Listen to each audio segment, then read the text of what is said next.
Bihar voter പട്ടിക പരിഷ്കരണത്തിലും vote മോഷണ ആരോപണത്തിലും parliament ഇന്നും പ്രക്ഷുബ്ധം. അതിനിടെ മുഖ്യ തെരഞ്ഞെടുപ്പ് കമ്മീഷണർ ഗണേഷ് കുമാറിനെതിരെ ഇംപീച്ച്മെന്റ് നോട്ടീസ് നൽകാനുള്ള നീക്കം ഇന്ത്യ സഖ്യം ആരംഭിച്ചു.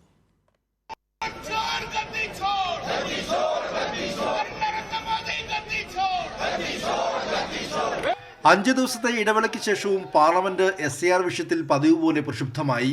പാർലമെന്റ് കവാടത്തിന് മുന്നിൽ പ്രതിഷേധം നടത്തിയ ഇന്ത്യ സഖ്യ എംപിമാർ ഇരുസഭകളിലും അടിയന്തര പ്രമേയ നോട്ടീസ് നൽകി. എന്നാൽ സഭാധ്യക്ഷന്മാർ വിഷയം ചർച്ച ചെയ്യാനാവില്ലെന്ന നിലപാട് ആവർത്തിച്ചതോടെ പ്രതിപക്ഷം നടുത്തളത്തിലിറങ്ങി പ്രതിഷേധം ആരംഭിച്ചു. ചോദ്യോത്തരവേളയിലേക്ക് പോലും Lok Sabha കടന്നില്ല.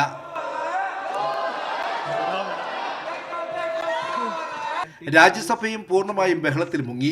Doctor John Brittas MP ചട്ടം 267 പ്രകാരം അടിയന്തര പ്രമേയ നോട്ടീസ് നൽകിയെങ്കിലും അനുവദിച്ചില്ല.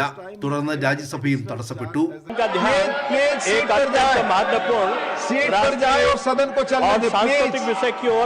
അതിനിടെ മുഖ്യ തെരഞ്ഞെടുപ്പ് കമ്മീഷണർ ഗണേഷ് കുമാറിനെ ഇംപീച്ച് ചെയ്യാനുള്ള നീക്കം ഇന്ത്യ സഖ്യം ആരംഭിച്ചു.